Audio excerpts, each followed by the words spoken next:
বিসমিল্লাহির রহমানির রহিম। আল্লাহর নামে শুরু করতেছি। এই জায়গার একটা ভিডিও আপনাদেরকে দিয়েছিলাম, বৃষ্টি হয়েছে, পানি উড়ে গেছে।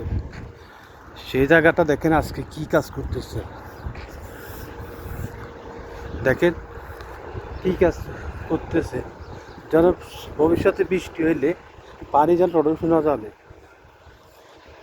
পানি যেন রোডের উপরে না যাবে। এ দেখেন কত সৌন্দর্য করে করতেছে এরা। আর আমাকে বাংলাদেশের ৭৪টা দেশ, বাংলাদেশের ৭৪টা দেশ কীভাবে চুরি লুটি করে খাইব, রডের জায়গাত বাঁশ দিব, খোয়ার জায়গাত মাটি ঢুকে দিব। আর নির্বাচনে এক পার্টি হয়েছে, আরেক পার্টি ফেল করে দিব, এটাই নিয়ম। কারণ চোর চকটা এবং দেশ হচ্ছে বাংলাদেশ, যে দেশের প্রতি আমাদের ঘৃণা জমে গেছে। এখন দেখেন কত সুন্দর করে কাজ করতেছে ওরা। আর আমি রাস্তা পার হইতে এই কারণে এসে যাইতেছি।